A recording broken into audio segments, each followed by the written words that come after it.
Thank you very much for the Isthmus Poets for inviting me. I feel very warmly invited with that, Lincoln. Thank you. My first poem is a painting of a lighthouse, and in it a smiling, waving man. I look around the deserted gallery before I touch the oil. It feels like smoke, and I fall through. Life in the lighthouse is as expected. The man looks after me.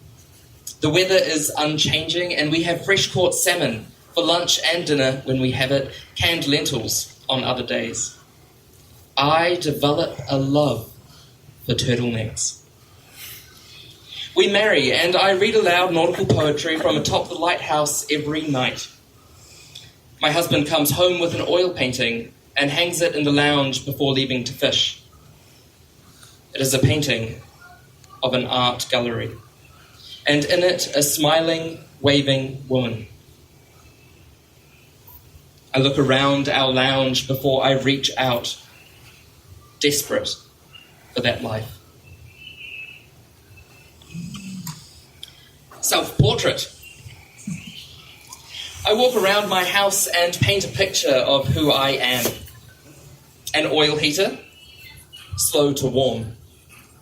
A dusty guitar, seldom touched. An untuned piano, missing a few keys. Half bottles of moisturizer, used, forgotten. A thesaurus, full of words in the wrong order. An all-in-one printer, quite capable of a lot of things, but never quite ready when you need it to be. A kettle with temperature settings changeable. A clock that ticks louder than my clothes were in uni. Bossy, persistent. A fallen bag of rice in a closed pantry. Scattered, but hey, looks pretty organized from the outside, right? My cat Hermes, half playful, half naughty shit. 6 incense boxes, designed for holding the holy. A splash of milk as it enters a cup of tea. A swirling kaleidoscope of beauty.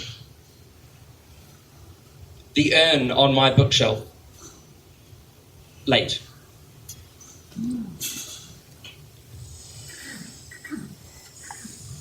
This next poem is called On Hold with the Bank. I walk the gardens, hands brushing against lemon verbena and lavender on either side before I spot it. There, my hybrid tea rose. I pluck a flower before returning inside. An ornate ceramic bowl and pitcher set, a wedding gift, sits expectantly on the table beside a heated towel. The bowl already contains the warm mixture, honey, milk, and egg yolk, but I sprinkle the petals on top. I soak my fingers while I listen to Kiwiana on loudspeaker. After 10 minutes, I rinse my hands with water from the jug, and I close my eyes while I dry my hands, carefully, thoughtfully.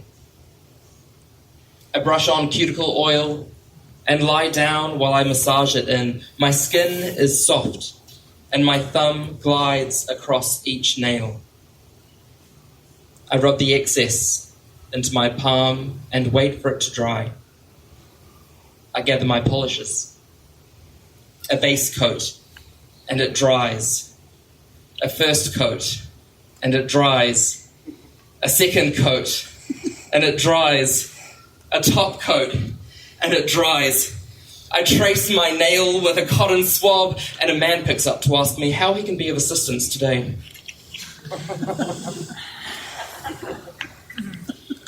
This is my 2-poem warning. I have 2 poems left. You have been warned. This is a poem for any Dante fans in the room, or any educators as well. It is an Educator's Inferno, Canto Uno. Halfway through my lesson plan, I find myself among a group of students, for my train of thought has been lost. The children stare. They expect me to say something, to teach them something. Hanging from the sky is a projector, lens blaring, showing me sweet escape. I reach out both arms and walk towards the light.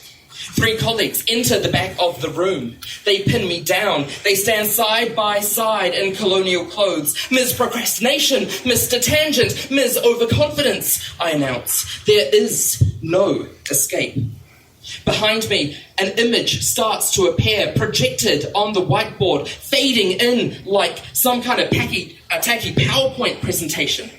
It's my head of department. She's formed on the board. She animatedly gestures, come with me and I will be your guide.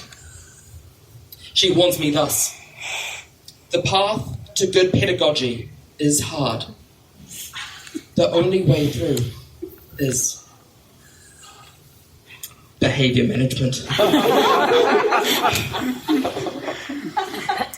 She extends a solitary finger to the rock that covers the cave, etched with the message to abandon hope. Have pity, I cry, but I know it is the only way.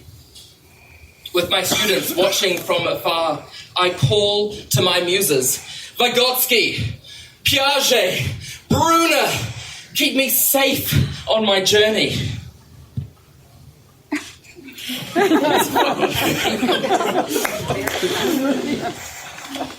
Lovely, and this last one is called Sakura.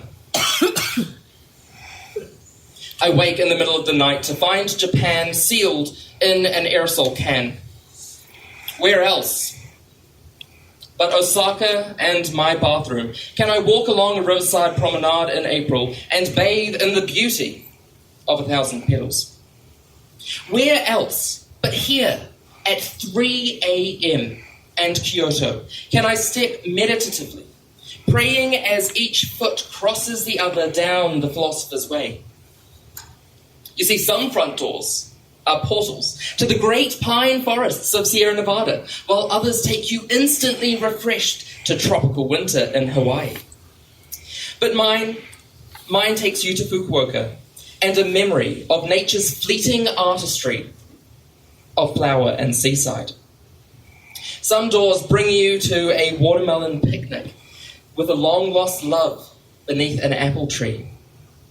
But mine takes you to Japan and leaves you with a migraine if the window isn't slightly open. Thank you very much.